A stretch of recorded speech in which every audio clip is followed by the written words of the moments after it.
이 시간에는 여호와께서 복을 주신다라는 제목으로 같이 우리 은혜 나누길 원합니다. 자, 오늘 말씀에서 보니까 12절, 13절에서 하나님께서 이스라엘 자손들에게 누가 되었든지 간에 13절 말씀에서 보면 높은 사람이나 낮은 사람 막론하고 하나님은 복을 주신다. 천지를 지으신 하나님께서는 오늘 우리에게 복을 주시는 하나님이시다 라고 이렇게 15절에서 말씀을 해주고 있습니다. 자, 이 말씀, 하나님 말씀 그대로 우리 성도님들 여호와 하나님이 주시는 바 그 복을 받아 누리는 우리 성도님들 다 되시기를 주님의 이름으로 축원드립니다. 자, 제가 여러분 복 받으세요 라고 이렇게 아무리 좋은 축복의 말로 축복한다 할지라도 그 말로 인해서는 참 기분은 혹시나 좋을 순 있어도 실제적인 복을 받아 누리지는 못합니다.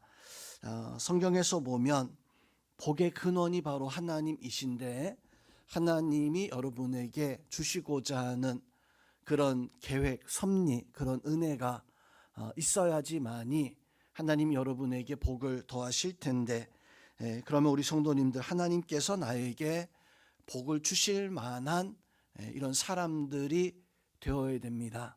우리 시간 말씀 듣고 또 하나님 앞에 우리가 그냥 하루하루를 살아감이 아니라 반드시 하나님 앞에 복을 받아 누리는 성도님들 다 될 수 있기를 주의 이름으로 축원드립니다. 자, 그러면 하나님은 어떤 사람에게 복을 주실까요? 자, 먼저 하나님은 복 받기를 원하는 비전을 가지고 있는 우리가 하나님 앞에 비전을 가져서 하나님께서 나에게 은혜를 더하시고 하나님 우리에게 역사를 더하신다. 자, 꿈을 가지고 있는 사람이 바로 하나님의 은혜가 그 소망과 비전과 그 꿈을 통해서 이루어지게 되어집니다. 그러면 여러분들은 신앙생활하면서 또 기도할 때 그냥 기도함이 아니라 내가 마음속에 이루고자 하는 것들을 반드시 가지고 하나님 앞에 기도할 수 있는 우리 성도님들이 되셔야 됩니다. 그 은혜가 있기를 주님의 이름으로 축원드립니다. 또 복을 받기 위해서는 지혜도 좀 필요합니다. 그냥 내가 복 주세요 라고 이렇게 구하고 하나님께서 그냥 더하시는 것이 아니라 지혜가 있어서 복을 받을 만한 그런 어떤 삶을 살아갈 수 있는 내 지혜를 가지고 내 생각을 가지고 하나님이 이렇게 내가 행하였을 때 하나님은 복을 주시는구나 라고 하는 것을 알아야 돼요. 깨달아야 됩니다. 그런데 이게 하나님이 복을 주시는 것인가 아니면 그냥 내가 살고 있는 것인가 이것을 전혀 구분하지 못하면 성도 여러분 지혜가 없으면 감사할 수 있을까요? 지혜가 있어야지만이 사실 하나님 앞에 감사할 수 있고 그런 감사가 하나님 앞에 또한 복을 받을 수 있는 또 우리가 어려울 때도 힘들 때에도 거기서 하나님의 어떤 계획, 하나님의 섭리를 깨달으려면 어렵다고 힘들다고 그냥 낙심만 하는 것이 아니라 거기서 하나님 앞에 우리가 범사에 감사할 수 있는 지혜죠. 지혜를 가지고 있어야지만이 하나님 앞에 그 지혜를 통해서 복을 받아 누릴 수가 있는 것입니다. 그래서 우리 성도님들은 그런 지혜 가져서 하나님께서 원하시는 어떤 역사를 깨닫고 또 그리고 그 은혜 속에서 반드시 복받는 자 되어져야 됩니다. 또 한 가지는 그냥 세상 말로 흔히 하는 말로 뚝심, 그냥 인내하면서 기다리면서 포기하지 않으면서 그렇게 바로 하나님을 바라보는 이런 모습이 있어야 돼요. 성경에서 보면 믿음의 사람들이 뚝심이 다 있었습니다. 그냥 하나님이 복 안 주신다고 해서 그냥 그 순간에 휙휙 돌아서 버리는 것이 아니라 힘들어도 어려워도 견디고 또 견디다 보니까 그 인내의 삶을 통해서 하나님께서는 그 사망의 골짜기를 지나 푸른 초장 맑은 물가로 나아가기 위해서는 내가 문 열면 사막이 펼쳐지는 게 아니라 하나님이 야 다윗아 너 저기 가면 푸른 초장 물가가 있어. 다윗도 찬송 속에서 그렇게 찬송하지 않았습니다. 다윗도 여호와 하나님은 나의 목자신데 나를 푸른 초장과 쉴만한 물가로 인도하신다라고 이렇게 말씀하면서 그 뒤에 짠하고 하나님께서 보세요 이렇게 인도하지 않았습니까? 그렇게 찬송하지 않잖아요. 다윗이 어떻게 찬송합니까? 내가 사망의 음침한 골짜기를 다녀도 두려워하지 않는다. 원수의 목전에서 내가 있다 할지라도 나는 괜찮다. 하나님께서 그 사망의 골짜기 힘들고 어려울 때 다윗이 묵묵히 살아가다 보니까 하나님이 드디어 때가 됐을 때 바로 복 주시는구나.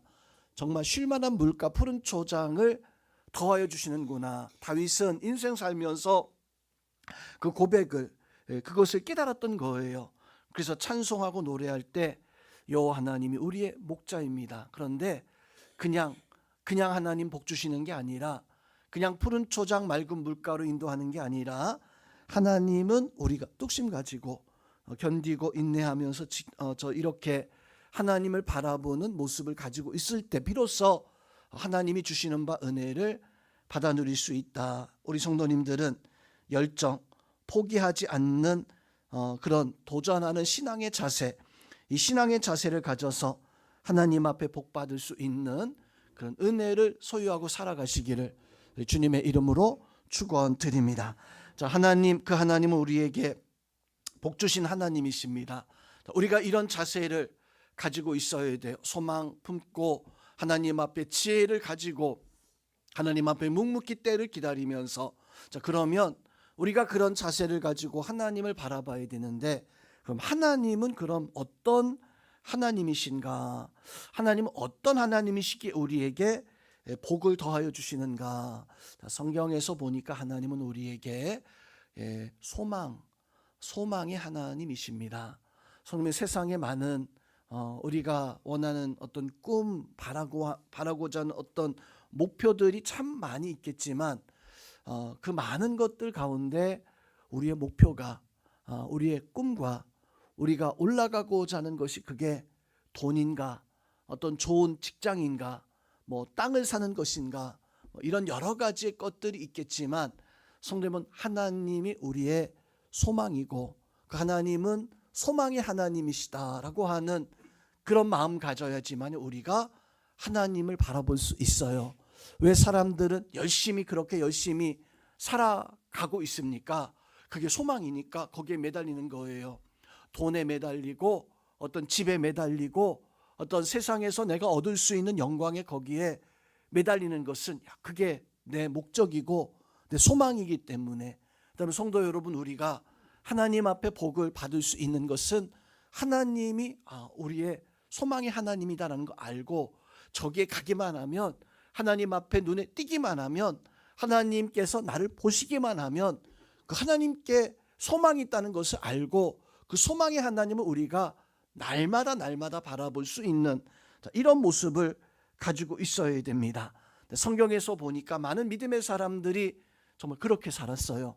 소망의 하나님인 것을 믿고 힘들고 어려워도 바로 그 하나님을 절대적으로 의지하면서 그렇게 살아가는 모습을 가지고 있었던 그래서 하나님께서 우리에게 여러 가지 어떤 감동과 은혜를 주시는데 성도 여러분 하나님이 우리에게 소망을 주십니다. 우리에게 여러 가지의 모습으로 우리에게 많은 소망들을 우리에게 더하여 주십니다. 그래서 우리는 살아가면서 조금 좀 예민해야 된다 할까요? 민감해야 해야 될까요? 어떤 감각이 민감한 그런 게 아니라 뭐 귀가 밝아서 뭐 그런 게 아니라 영적인 신앙적인 면에서 이게 하나님의 역사인가? 이게 하나님이 나를 바로 보시고 계신 어떤 그런 것인가? 우리 영적으로 좀 민감할 수 있어야 돼요. 예민할 수 있어야 돼요. 나는 하나님 앞에 영적으로 예민한 사람인가? 그래서 하나님 말씀을 들으면 그 말씀 속에서 찬양할 때 그 찬양 속에서 나는 정말 예민하게 그 하나님의 뜻을 찾고자 하는 어떤 이런 모습을 가지고 있는가? 성도 여러분, 세상적인 예민함, 세상적인 민감함을 가지고 있다면 그거는 시기하고 질투하고 싸움밖에 안 돼요. 예민한 사람이 좀 민감한 사람이 뭐 웃으면서 그렇게 살아가지 못합니다. 미워하고 싸우고 질투하고 의심하고 예민하니까. 그렇죠? 그냥 무딘 사람은 뭐 별로 싸우지도 않아요. 질투하지도 않아요. 무딘 거죠. 근데 예민한 사람은 뭐 그냥 사사건건 다 이렇게 하다 보니까 거기서 오해가 생기기도 하고 질투하기도 하는 이런 모습을 가지게 되어지는데, 그런데 영적으로 예민할 때에는 성도 여러분, 성령의 은혜를 그것을 깨달을 수가 있습니다. 왜 믿음의 사람들이 하나님의 음성을 듣고 하나님 앞에 그런 믿음의 삶을 살아갈 수 있었는가? 엘리사 선지와 게하스가 그 도담성에서 그렇게 있을 때 게하시는 영적으로 민감하지 않았어요. 엘리사 선지는 민감했었죠. 예민했었죠. 그래서 게하시가 아침에 일어나서 보니까 그 성을 다 그냥 아람 군대가 다 이렇게 포위하고 있는, 깜짝 놀랐어요. 우리 끝났구나. 두려워서 막 이렇게 떨게 되어지는. 그런데 이 엘리사 선지는 게하시를 보면서도 전혀 두려워하지 않는, 그 성 밖에 있는 모든 사람 보면서도 두려워하지 않는. 왜 그랬어요? 하나님에 대한 영적인 은혜를 가지고 있었던 거예요. 하나님이 나를 지켜주신다라고 하는 그런 영적인 예민함을 가지고 있다 보니까, 하나님께 소망을 두고 하나님께 그 꿈을 가지고 있다 보니까 이게 흔들리지 않는. 그래서 어떻게 합니까? 그 종의 눈까지도 밝게 해서 하나님이 우리를 지키게 하고 있는 것을, 그것을 보여줄 수 있는. 그래서 우리는 성도 여러분, 어떤 모습을 가지고 살아가야 되는가? 소망 가지고 있는, 하나님께 소망을 두고 소망의 하나님이 나의 하나님인 것을, 그것을 내가 믿는다면 우리는 하나님 앞에 예민해져야 됩니다. 기도할 때 하나님의 음성을 듣고자 하는, 또 찬송할 때 하나님의 어떤 그 감동이 좀 있고자 하는, 그냥 기도하고 끝내는 게 아니라 조금 그 기도 속에서 하나님 이 기도를 듣지 않을까라고 하는 기대감이죠. 기대감. 찬양할 때 그냥 앞에서 부르니까 그냥 막연히 쫓아하는 게 아니라 그 찬양 속에서 하나님, 내 찬양을 좀 들어주세요. 내 찬양이 하나님 앞에 이렇게 연락되고자 하는 그런 마음의 어떤 간절함, 이런 것이 있어야지만이, 기도하면서 그런 마음이 있어야지만이, 말씀을 들으면서 그러한 말씀이 있어야지만이. 그래서 빌립보서 2장 13절에 보면은 너희 안에서 행하시는 이는 하나님이시다, 그렇게 말씀하고 있어요. 너희 안에서 행하시는 분이 하나님이시다. 자기의 기쁘신 뜻을 위해서 너희로 소원을 두고 행하게 하신다. 하나님이, 하나님의 그 뜻을 위해서 그 너희 안에 하나님이 계시는데, 그 하나님이 우리에게 소원을, 우리의 마음에 어떤 그 소망을, 그걸 두어서 하나님이 우리가 행하게 하신다. 자, 그렇게 하나님은 우리의 소망의 하나님이십니다. 소망 주기를 원하시고, 내가 소망 갖기를 원하시고, 또 우리의 가장 세상에 많은 것들이 있지만 그 중에서도 가장 우리의 소망 되어지신 하나님, 그 하나님이 우리의 소망 되어져서 여러분들이 그 꿈과 그 역사를 가지고 살아갈 수 있는 은혜가 있어야 됩니다. 은혜가 있기를 주님의 이름으로 축원드립니다. 요셉이 애굽의 노예로 팔려갑니다. 그리고 한참 지나서 형들을 만나게 되어지죠. 형들을 만났을 때 형들은 요셉을 몰라보지만 요셉은 형들을 딱 알아봤어요. 근데 형들을 알아봤을 그 순간에 요셉이 어떤 생각이 가장 먼저 들었을까요? 옛날에 나를 팔아넘긴 저 형들 때문에 내가 고생했는데, 뭐 그런 생각을 했을까요? 요셉이 가장 먼저 형들 보면서 생각했던 게 어떤 생각이 가장 먼저 들었을까요? 성경에 보면 요셉이 형들을 보자마자 딱 떠올랐었던 생각이 하나 있었습니다. 우리 한번 찾아볼게요. 창세기 42장. 창세기 42장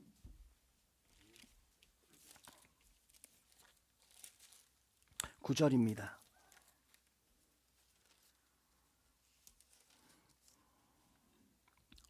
창세기 42장 9절.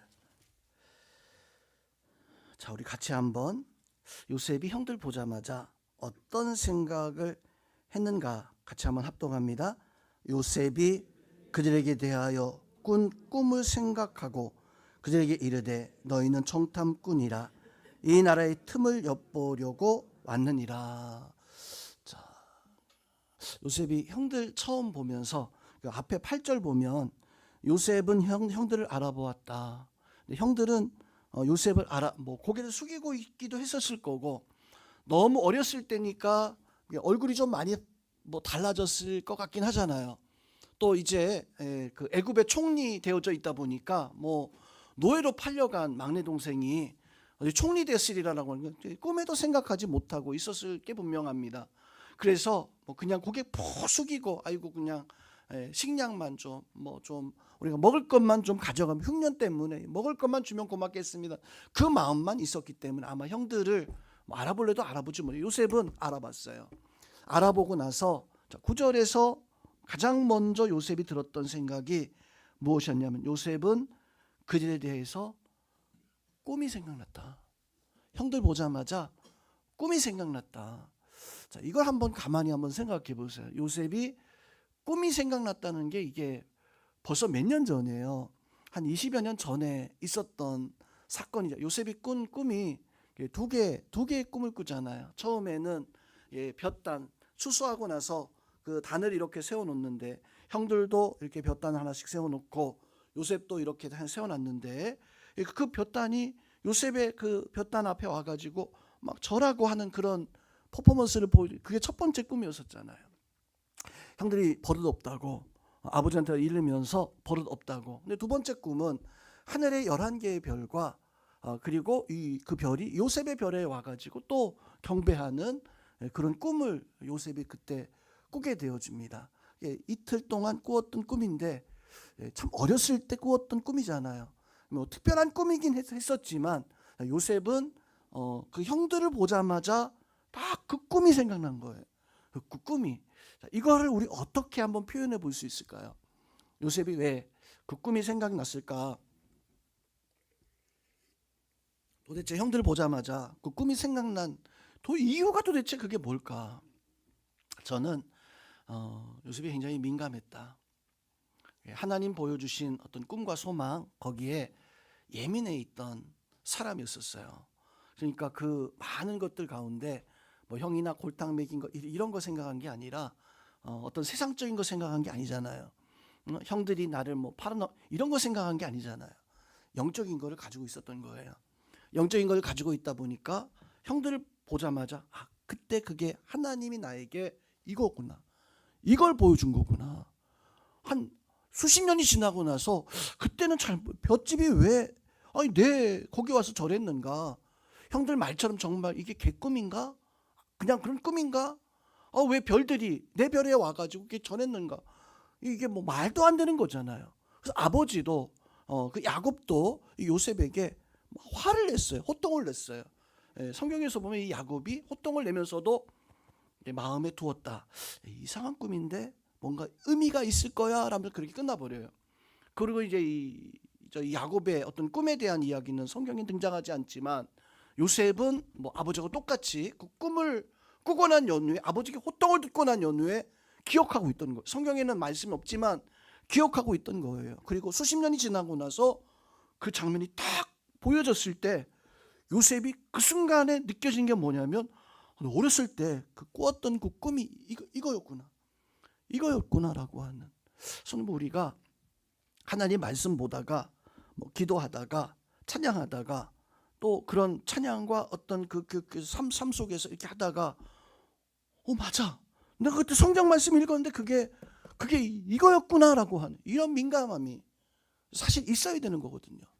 기도하면서 내가 응답 받았는가 안 받았는가 그것도 모르고 그냥 이렇게 지나가 버리는 그런 경우들이 혹 우리 있을 수 있어요. 진짜예요. 분명 하나님은 응답하셨는데 내가 너무 둔하다 보니까 그냥 응답 받은지도 모르고 그냥 지나가 버리는, 응답의 방법이 여러 가지잖아요.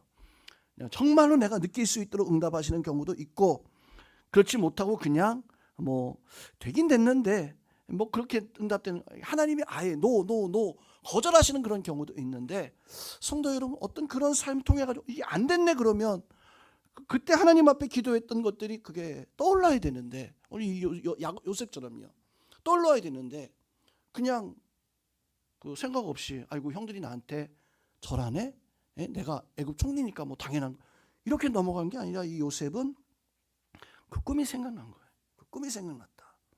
선생님, 이거는 신앙생활에 우리에게 참 주고 있는 굉장히 큰 교훈입니다.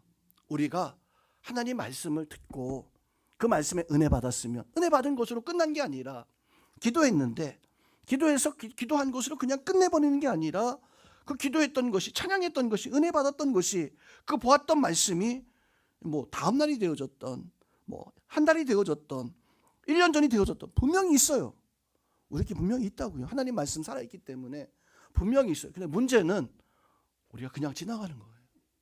그 말씀을 분명 하나님은 우리에게 그때 내가 주었던 말씀 깨달으라고 어떤 보여주기 위한 어떤 역사들이 있는데, 하나님이 그걸 분명히 우리에게 주셨는데 나는 그냥 지나가 버리는 거예요. 깨닫지도 못한데, 알지도 못한데 그냥 지나가 버리는. 그렇지 않습니까? 정말 우리는 그래요. 그냥 지나가 버린다고요. 왜요? 영적으로 내가 무뎌 있다 보니까 그냥 저 세상 말로 무디면 편안해요. 이게 어떤 건지 모르고 그냥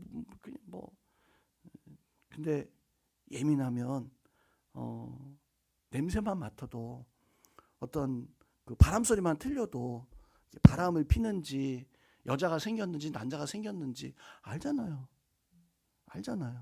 영적으로도 마찬가지입니다. 우리가 그런 모습을 가지고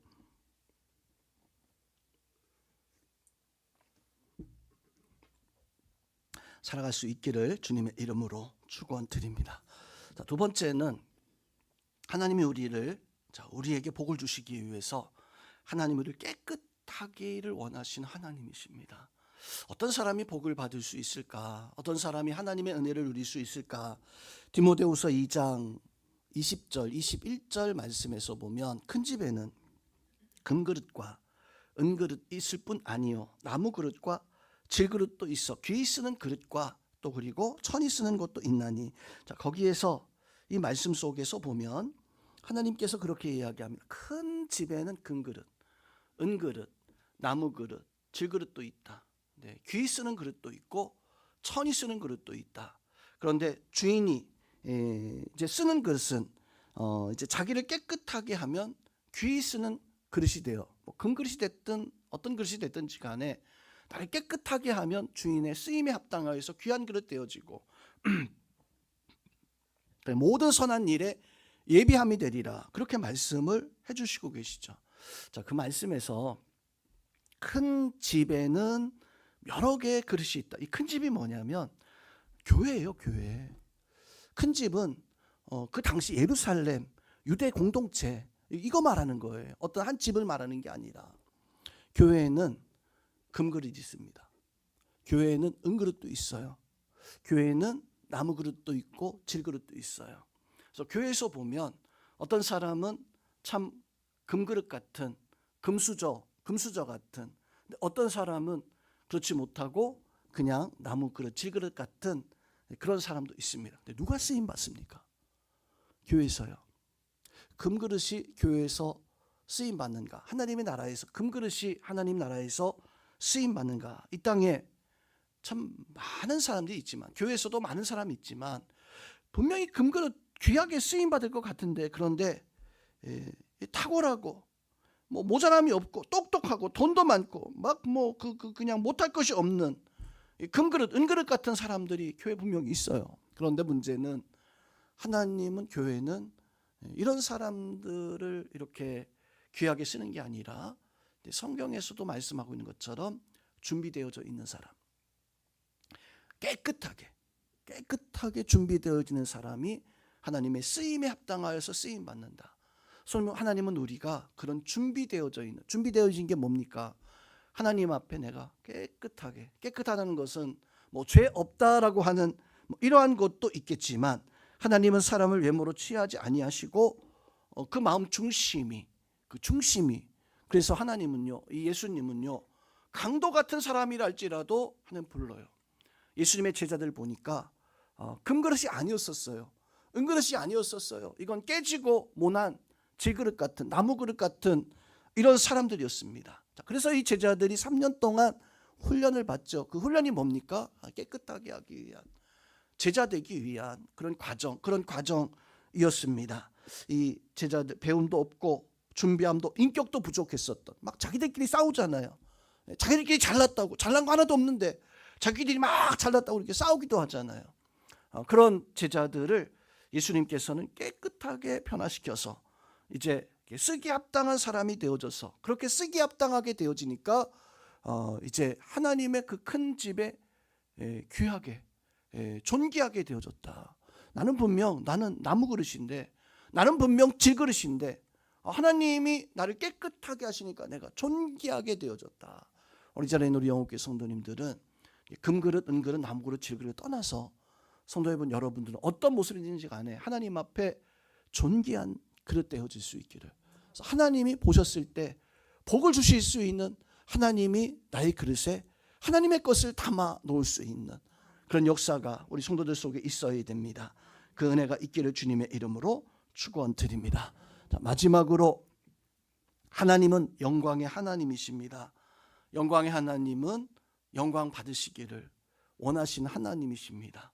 그 하나님이 우리의 기도를 받기를 원하시고, 우리의 찬양을 받기를 원하시고, 우리의 마음을 받기를 원하시는 좋으신 하나님, 그 좋으신 하나님, 참 좋으신 하나님이라고 하는 것은 우리의 기도, 우리 찬양, 우리 말씀, 우리 삶, 우리의 모든 것을 받기를, 그걸 기뻐하시는 하나님이 바로 우리 하나님이십니다. 그래서 우리는요, 하나님 앞에 내가 수고하고 헌신하는 그 삶을 살아가는 것을 하나님께서는 기뻐하시는데, 우리 자리에 나와 있는 성도님들이 하나님 앞에 그런 좋으신 하나님과의 이 관계가, 그런 관계가 되어져야 돼요. 보통 우리는 하나님과 우리의 관계를 유기적인 관계라고 이렇게 이야기합니다. 자, 유기적이라는 관계가 무엇이냐? 탕자의 비유에서 보면 그 유기적 관계에 대해서 이야기를 하고 있어요.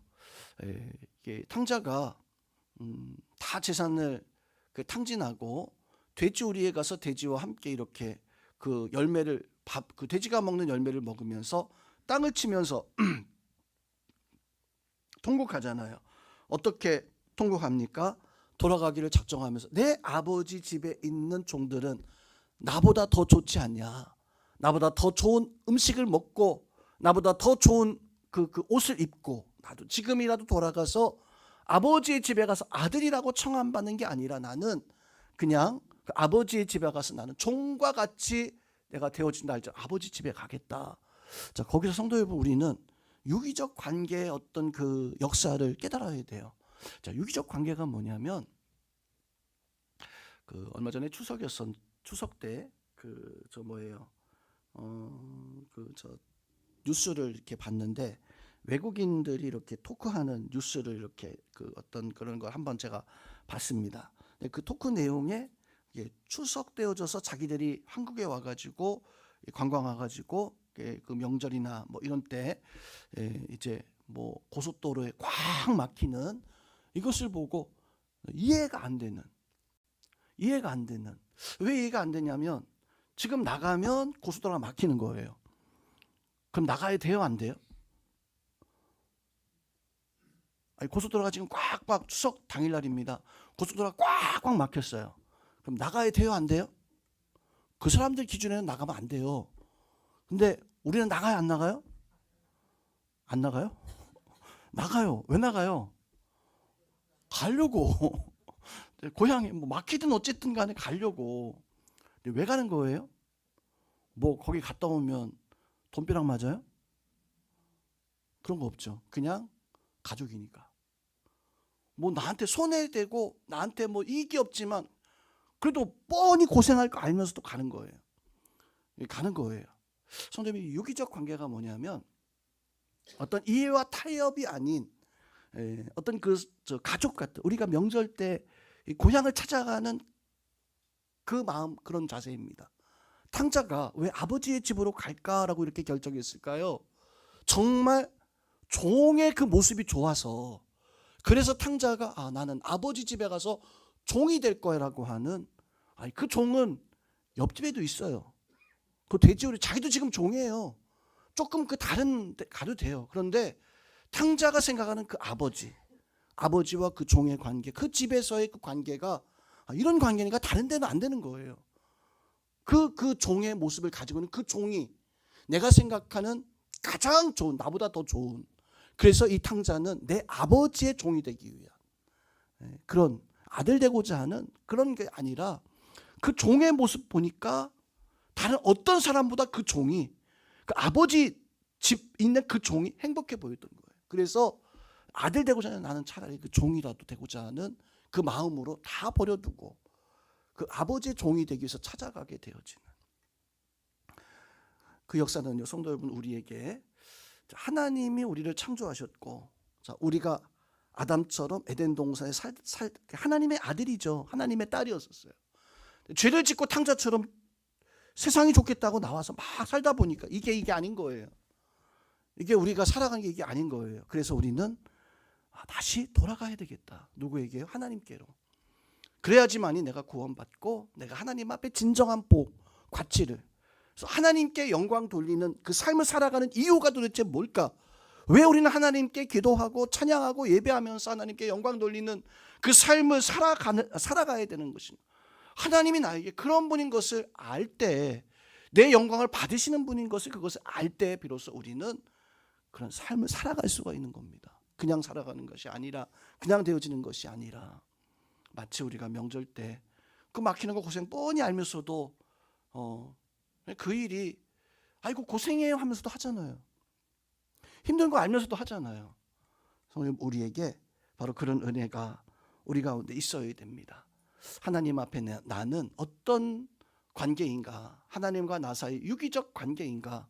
내가 하나님을 위해서 내가 힘들고 어렵지만 나는 기꺼이 내가 그게 가치 있는 것을 깨닫고 그게 영광인 것을 깨닫고 그 일에 내가 기꺼이 헌신하고 그게 기쁜 것인 줄로 그렇게 받아들일 수 있는 그 자세가 있는가? 우리 자리는 우리 성도님들은 그런 믿음의 자세를 가지고 하나님은 우리에게 과연 복 주시는, 내가 하나님께 영광 돌릴 때 하나님께서 우리를 받아주시는 하나님이신 것을 깨달아서 그대로 살아갈 수 있는 우리 성도님들 다 될 수 있기를 주님의 이름으로 축원드립니다.